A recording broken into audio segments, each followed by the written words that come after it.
Welcome to the summit, Living Presence, the Way of the Heart. And I now have the pleasure to introduce you to Donald Hoffman. Welcome. Thank you very much, Susan. It's great to be here. Yeah, and you have received a PhD from the Massachusetts Institute of Technology, and now you're a professor at the University of California in Irvine. And you have about 120 scientific papers and 3 books, and we're going to talk about one of them, the newest book. And you have received multiple awards throughout the years. So I'm very excited to kind of explore our true nature from the scientific angle. And I know your department is cognitive sciences, but you also know a lot about computer science and philosophy. So, and I actually met you at the SAND conference where I heard you speak, and I went to your workshop also for a few hours where you actually went through some of material from your book. So it's nice to recognize that as I was reading your book. And your book is The Case Against Reality, Why Evolution Hid the Truth from Our Eyes. Yeah, you can show it here. That's correct. So it's, Yeah, I think it's got a reverse type. A little bit. I can see half the book. Turn it. Yeah, there we go. The case. There we go. There we go. Right. It's a case against reality. How evolution or why evolution hid the truth from our eyes. Yes. Yeah. So I'm very curious about that, and I know there are different terms you use in your book, and but you say truth versus fitness, for example, and you also talk about virtual reality, and you talk about the interface, the icon on the interface of a desktop. And so there's so many interesting things I want to talk about. So I'll let you take over the word. Right. So most of us think that if I look at a table and there's an apple on the table, and I see the shape and the red color of the apple, that I'm seeing the truth. That there really is an apple, and if I close my eyes, the apple will continue to exist. It'll have the same shape and color. And if I close my eyes and look away and have my friend look, my friend can say, oh yeah, there's a red apple there, and so they can confirm that the apple really exists. And we assume that we don't see all of reality, but that we see the parts of reality that we need, and we see them quite accurately. We may get shapes a little bit off, we may get colors a little bit off, but by and large, our perceptions, we think, are pretty accurate. And this is not just the average person on the street, but even scientists think this, right? So neuroscientists, when they say that neural activity causes our behavior, what they're assuming is that, well, yeah, when I look inside of brains, with a microscope, I see neurons. I'm seeing the truth. There really are neurons, and those neurons really do exist, even if no one's looking. And so those neurons that really do exist are what causes my behavior. So neuroscientists who think that brain activity causes our behavior are also being realists in this sense. They think that neurons really do exist, and they're much like we see them. Of course, we don't see all of them. We don't see down at the microscopic level, but we see them truly. And most of us think, to the extent that we think about it at all, at least scientists who think about this would give you an evolutionary argument. They would say, why should we see reality as it is? Well, those of our ancestors who saw reality more accurately had a competitive advantage in the basic activities of life: feeding, fighting, fleeing, and mating. And so they were more likely to survive and pass on their genes, which coded for these more accurate perceptions. And so after thousands of generations of this kind of selection, we can be pretty accurate that we're the offspring of those who saw more accurately. And so in the normal case, we see reality pretty much as it is. Of course, there are occasional illusions and so forth, but in general, we see reality as it is. And again, not all of reality, just what we need to survive in our niche. And that sounds very plausible. Many of my colleagues in the sciences assume that that's true. But I decided to check that out. About, 13, 14 years ago, I decided I needed to actually look at what evolution by natural selection says. It's a mathematically precise theory. We don't have to wave our hands. We can actually run simulations, which is what my graduate students and I did first.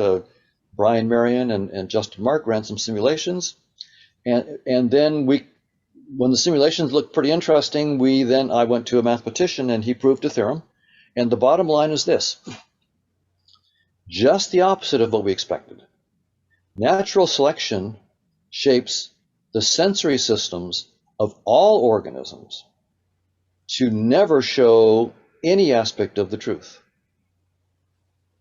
That's the key finding. We're shaped instead to have a virtual reality that hides the truth and dumbs everything down. It makes things very, very simple. Reality is too complicated. And so you might think, well, space and time and objects, that's pretty complicated too. Yes, it's pretty complicated, but it's trivial compared to whatever objective reality might be. So space and time is a virtual reality, and physical objects are like icons in that virtual reality.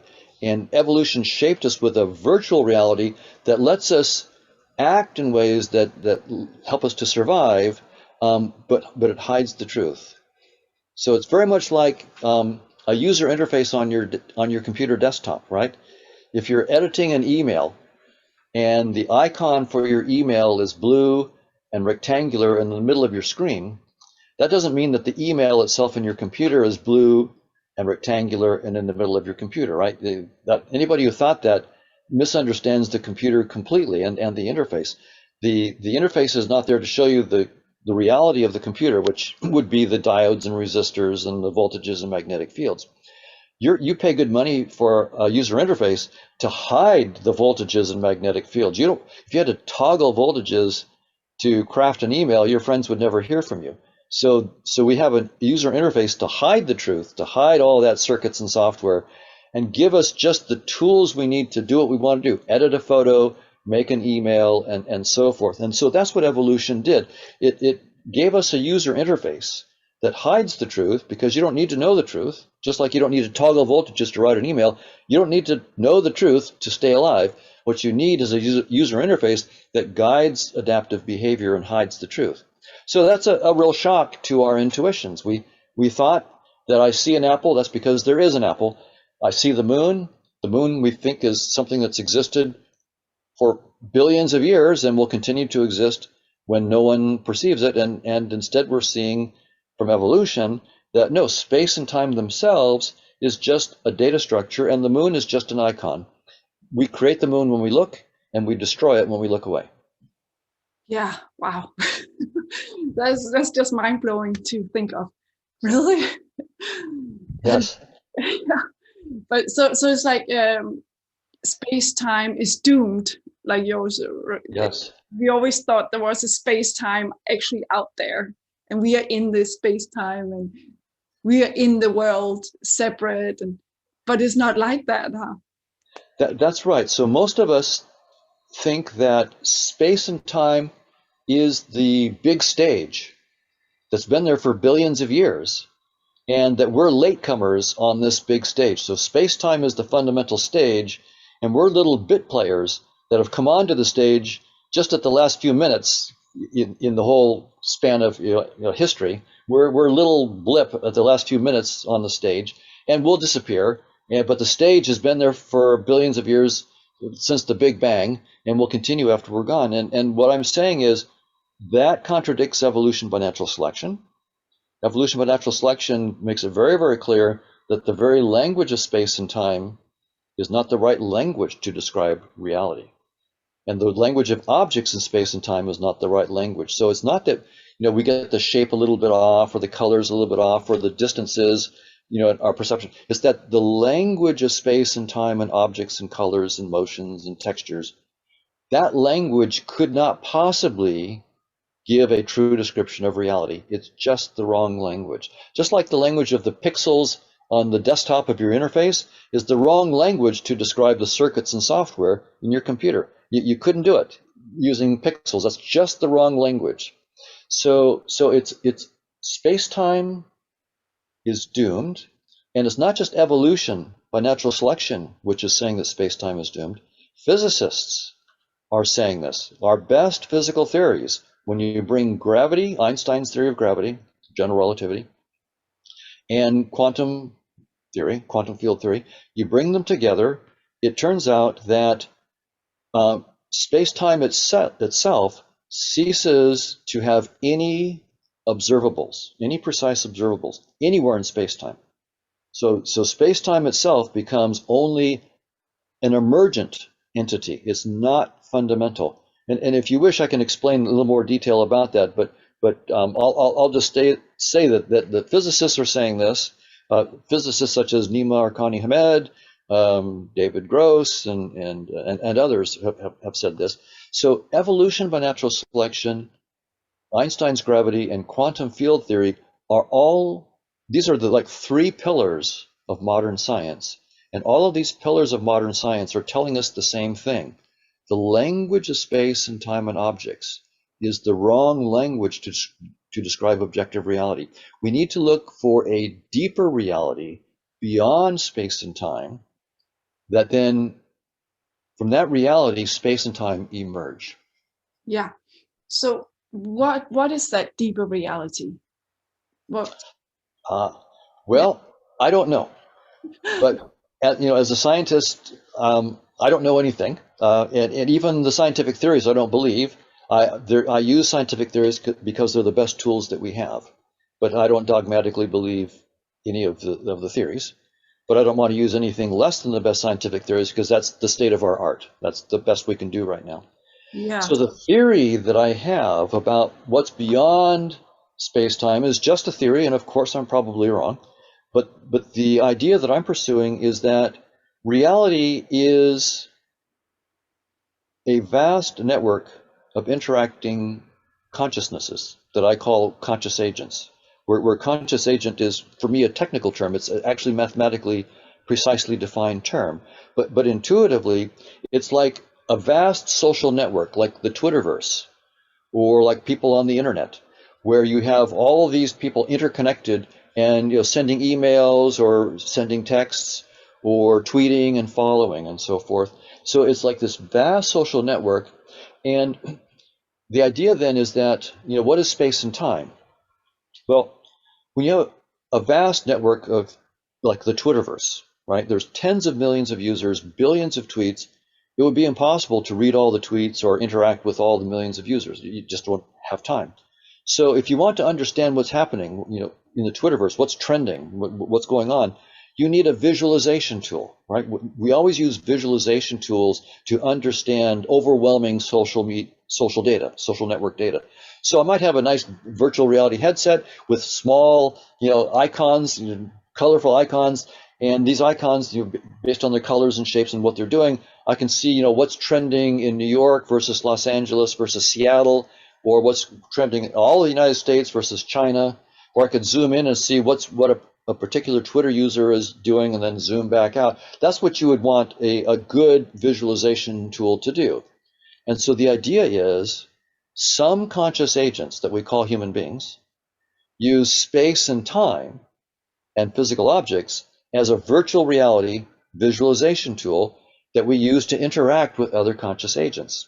So I use it especially to interact with other conscious agents that I call human beings, but also cats and so forth. So, I interact with a whole wide range of conscious agents.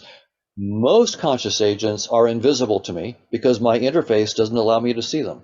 So I get access to a small subset of conscious agents, and my interface, because it has to dumb things down. That's what a visualization tool is doing, right? It's taking all the complexity and smashing it down into something easy that I can understand. So some of the things in my interface, like rocks, don't even look conscious at all.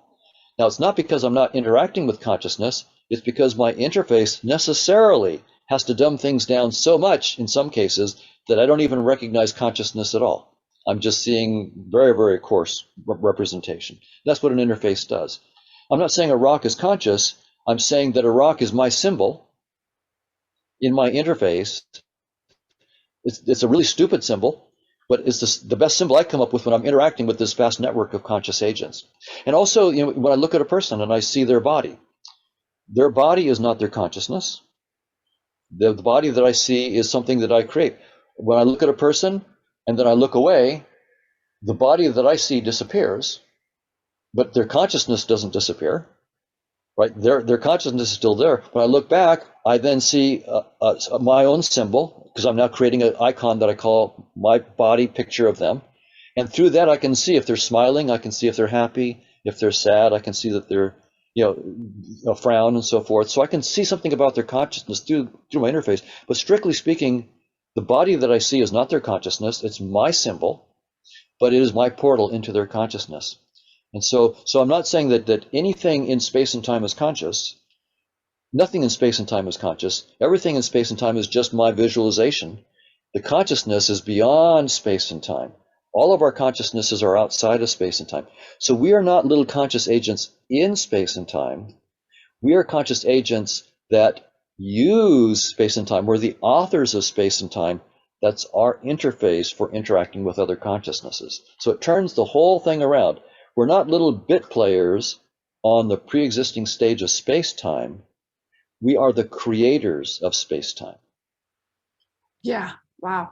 So that's just mind-blowing. But at the same time, so we are creators of this, or who is or is it just maybe one? Is it just one consciousness that's playing out as these multiple conscious agents in space-time? That's an interesting technical question. The mathematics that I'm working, so see, for me now, that's a mathematical question. This is a mathematical theory of conscious agents. And when agents interact, they form new agents. So long interactions between agents literally creates new agents. So for me, it's a technical question. Is there one biggest agent? I don't know. We still have to work on that mathematics. There may be one biggest agent, or there may be multiple sort of maximal agents, but no one that's the unique maximal agent. I just don't know what's going to come out of it. But it's very unlikely that we're the maximal agents. I think that we're just certain agents, and there are agents above us, and you and I are each composed of countless other agents interacting in a vast network that forms us. So we're not just one agent, we are one agent, but we're also two agents and multiple agents and countless agents, all interacting. Yeah, so it's all interconnected. And you Yes. think that where all that happens, all that interconnectedness, maybe that's nothing, or maybe it is, God, or what awareness or presence, or what we call it. But it's yeah, but that's the thing. It's we can't really understand that, since we are the conscious agents. Like, I'm this human, I have my senses, and beyond those senses, I don't know, right? And even what's measured beyond the human senses, we don't know how much is to be measurable, and if we are able to make or so it's almost like this unknown that we just have to be, okay, it's unknown, but we can still explore the unknown. But Yes, that's right. So the idea would be that there are countless conscious agents with experiences that you and I couldn't even imagine. Right? It's if I ask you, for example, to imagine a specific color that you've never seen before, right? Nothing happens. So I can't even imagine one specific color that I've never seen before.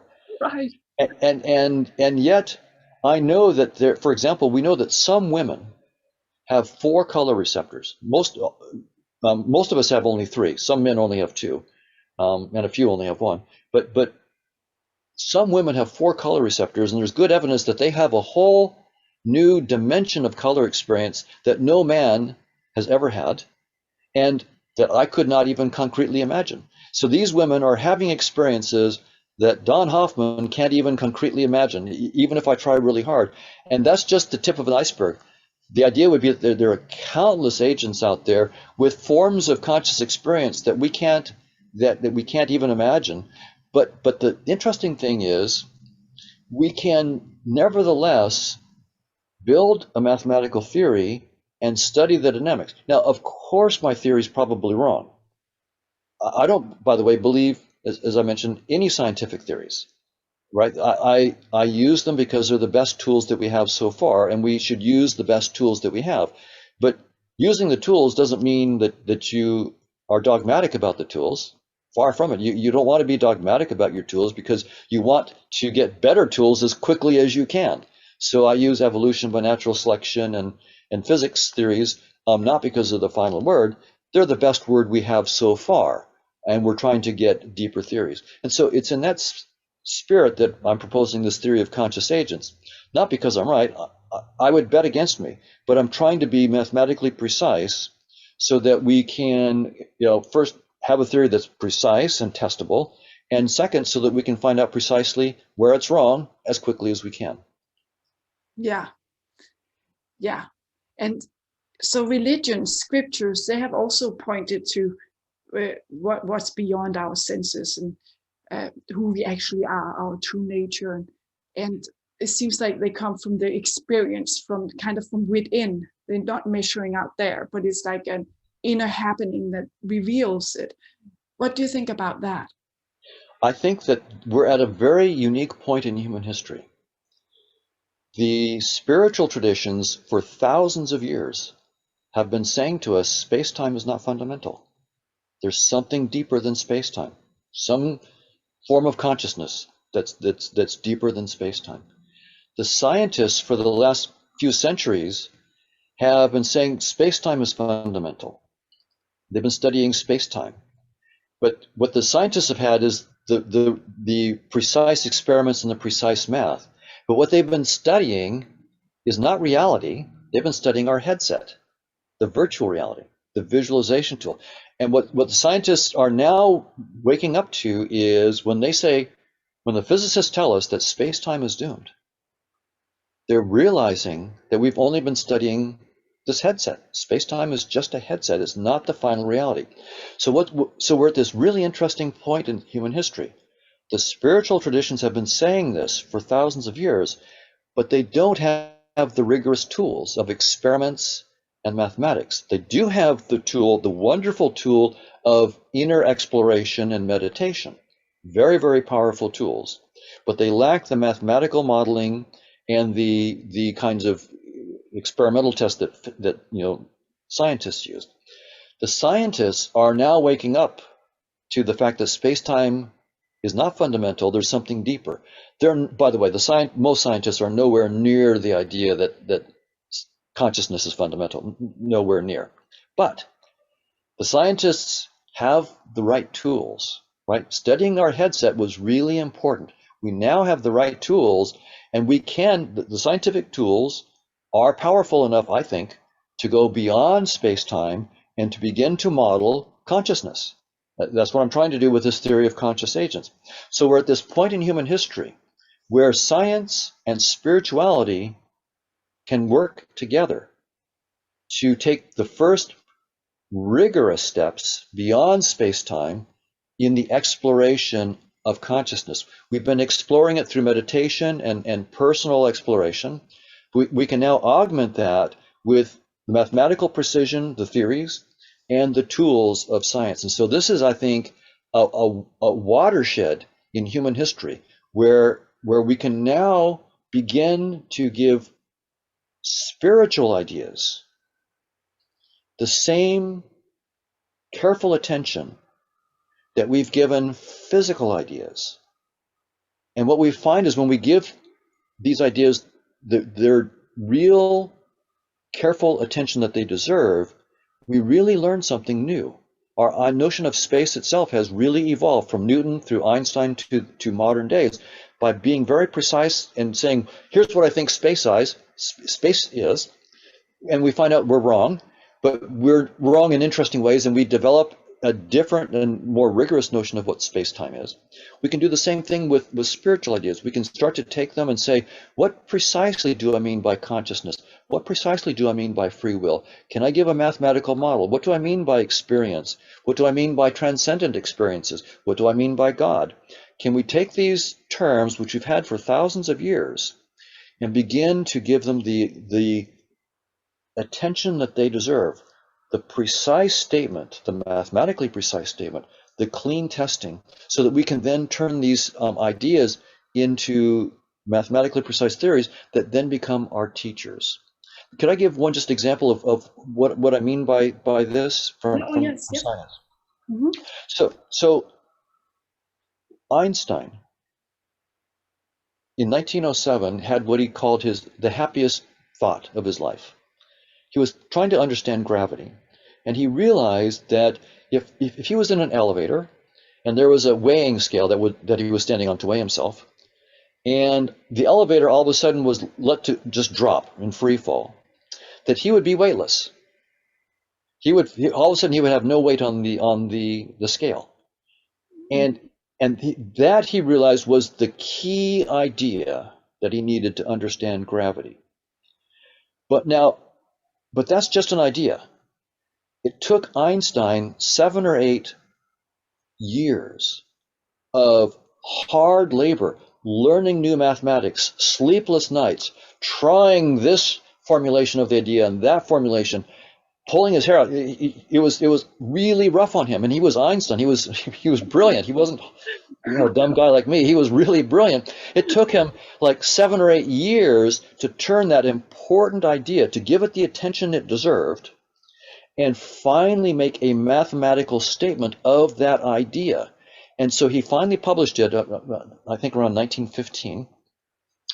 A year later, a German scientist, Schwarzschild, studied his equation and realized that it predicted what we now call black holes. Einstein didn't know that his idea about falling elevators also meant that there are going to be things called black holes. Einstein didn't know that. He didn't like it. He didn't believe that there were black holes for many, many decades. His equation also predicted something else he didn't like, that the universe is not static, it's either expanding or contracting. And Einstein hated that as well, and only finally came to terms with it when, in the late 1920s, Edwin Hubble discovered that, by studying through astronomy, studying the stars, he realized that the galaxies are moving away from us. And so it led to the Big Bang, and it led to the view that the universe is expanding. Einstein's equations already predicted that, but Einstein didn't like it, and he didn't believe it. So that's why we want to take these deep spiritual ideas and give them the kind of attention that they deserve. It may take more than 8 years. I mean, these are deep ideas. They're deeper than falling elevators. We need to make them mathematically precise, turn them into mathematical theories, and then they become our teachers. Einstein's equation taught Einstein there are black holes and the universe is expanding. It was Einstein's equation, but the equation came back and taught Einstein. And that's what we want from our spiritual traditions. We want to take our spiritual ideas, make them absolutely precise, and then we can become the students of our ideas. And then when that particular formulation of the ideas reaches its limit, like we now realize that space-time is doomed, then, and by the way, it's Einstein's mathematics and the mathematics of quantum theory that tells us that space-time is doomed. Once again, our theories are telling us, and that's the power of it. It's our theory of space-time that tells us that space-time cannot be fundamental. That's beautiful, right? For me, that's absolutely beautiful. So that's what I want to see in spirituality, is a rapprochement between science and spirituality, the brilliant ideas that the spiritual traditions have had for thousands of years being wedded with the tools that science has developed over the last 400 years studying our headset, and now give the spiritual ideas the kind of careful attention that they deserve, transformed into precise theories that we can then become students of. And then those theories themselves will tell us when the theory is inadequate and we need a new, deeper theory. And Yeah, so that's what I see happening. yeah, that sounds good. And yeah, because it's interesting that these gurus or saints have, just by being themselves, somehow came to the conclusions that all this science is all coming up, all this like space-time is doomed. And so Yes. it's like, that's amazing. Yeah. And It's It's a wonderful confluence. I absolutely agree that it's a convergence of science and spirituality. And the thing is that the gurus, as brilliant and as deep as they are, just like Einstein was brilliant and deep in physics, no matter how brilliant and deep we are, if we just use words, we're not giving the ideas the full attention that they deserve. We really need to turn them into precise theories, and then we're actually giving these insights the full attention that they deserve. Yeah, although it's often said that it's not understandable, right? It's just not our human capacity just can't get it, just can't get reality. We may realize, oh yeah, this is not reality. It's just what we can perceive of reality, but it's not the actual reality. Yes. But to know the actual reality, yeah, it's not possible as a human, probably, but it's possible maybe somewhere in us. Like that's why I like the heart. It's like maybe Yes. that's the one that when you rest there, then it, like I said earlier, reveals itself maybe with time, or not with time, because it's also here now, right? There's nothing else but now and here. So Right. it's like, oh yeah, it is mind blowing, right? Like the mind can't get it, and I would agree with you that I think that there are limits to how much we can understand, and that science by itself is not the way. That there has to be also the way of the heart, where we are meditating and looking inside at our own experiences. And I think that there's going to be a interaction between these two, the scientific methods and the personal first person methods of meditating, and that scientific explanations, you're right, can only go so far. Each explanation in science makes certain assumptions, and those assumptions are the miracles of that scientific theory. And you might then be able to get a deeper theory that doesn't have those miracles, but then you'll make new assumptions. So science can never get the theory of everything. So in that sense, I absolutely agree with you. Science can never give us a theory of everything, because we always have to make an assumption at the start of every theory. So all we can do is give you a theory of everything, assuming these miracles, but those miracles will always be there. On the other hand, we shouldn't therefore dismiss science. The fact that we can never get to the bottom of everything doesn't mean that we shouldn't explore as much as we can. And perhaps that's what consciousness is about. Maybe this is something I call Gödel's candy store. Um, I can explain why, but maybe there's an endless variety of conscious experiences to explore. And in principle, we can never come to the end of that exploration. And that's what consciousness is up to. That's why consciousness is doing something as opposed to doing nothing. It's doing something because, in principle, consciousness can never finish the exploration of all of its possibilities. And so, in that sense, the personal exploration by looking inside and meditating, augmented by the scientific tools of careful theories and careful experiments, can work hand in hand to help us explore all the varieties of consciousness and its potentials in a way that never ends. And in some sense, if this is right, we've only always just begun. We're always have just started, because there's so much left to explore. yeah, yeah, and also the here and now is like it's a new moment all the time. It's like a new world somehow. It's absolutely brand new, and we're constantly evolving in this new world and opening up to new insights. And who knows, maybe we know certain techniques within the spiritual traditions and meditation and so forth of opening ourselves up to new levels of experience, to new levels of consciousness. But I think that with science, we will also get other tools that we can work with, the spiritual tools, to continue to open ourselves up and understand and explore the candy store of possible conscious experiences more rapidly and more fulfillingly. Yeah, yeah. I'm curious about everything, and I like to explore. And yeah, it's almost like a natural. It's what humans like to do: create and explore. And so yeah. Absolutely. And notice that that attitude is exactly the opposite of dogmatism. Dogmatism is the attitude, is no need to explore, I already know. This is the truth, and this is the right way to say the truth, and this set of words is the way you should say it. And that cuts off the Yeah. personal exploration, and it would also cut off the scientific exploration. And by the way, there are scientists who are dogmatic. Individual scientists are dogmatic, and the theory doesn't die until they die, right? Their theory doesn't go until they go. But science, what science does is it has different scientists with different theories trying to disprove each other's theories. And so maybe a scientist isn't trying to disprove her theory, but she's trying to disprove another scientist's theory, right? And he's trying to disprove her theory. Yeah. So what we don't want is dogmatism. That seems to me to be the one no-no in the whole thing, is to assume that I know.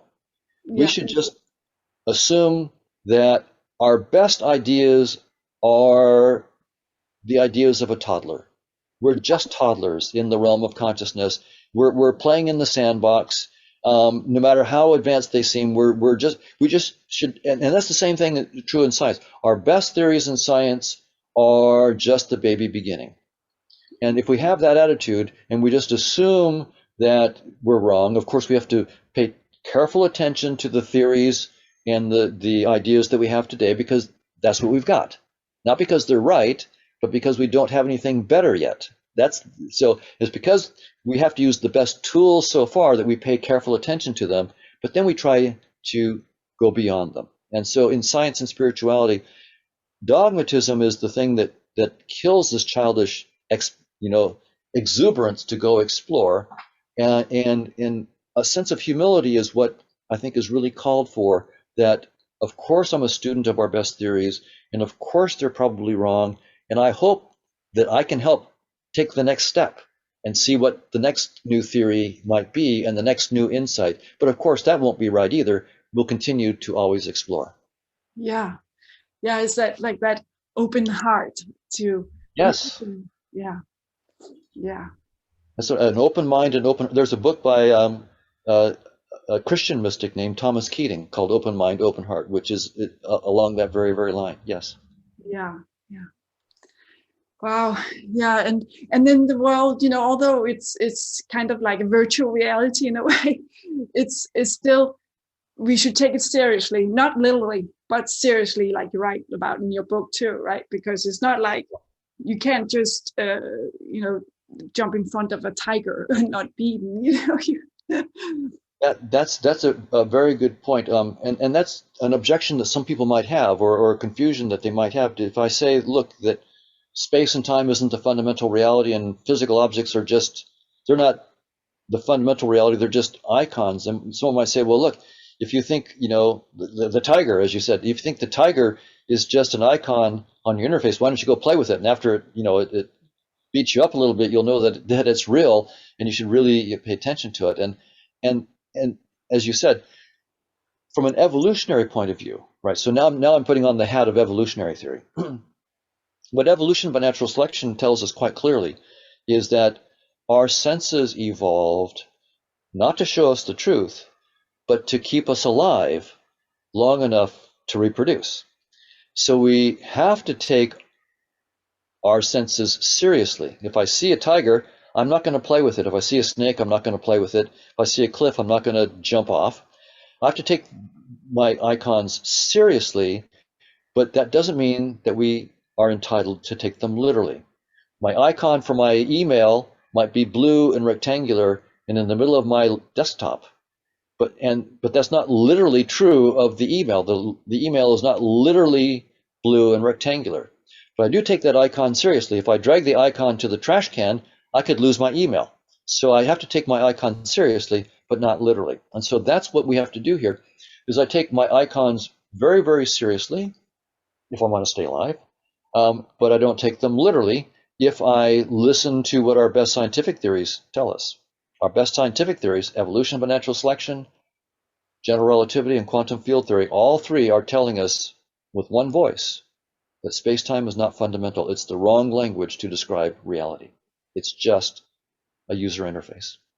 Yeah. Wow. Yeah. This is amazing. Thank you so much, Don. I really appreciate it. I mean, wow. So, thank you. My And pleasure. yeah, but and do you have a website that people can find you Yeah, yes. If you Google my name, Donald Hoffman, Hoffman, and UC Irvine, you can see my homepage at UC Irvine. I'm a professor emeritus at the University of California at Irvine. I also have a TED Talk called "Do We See Reality as It Is?" So you can see my TED Talk, and then my book, "The Case Against Reality." yeah. Wow, thank you. I really appreciate it. It was so much great information here, and I'm so happy how you also put the science and spirituality together. Or yeah, it's beautiful. Thank you.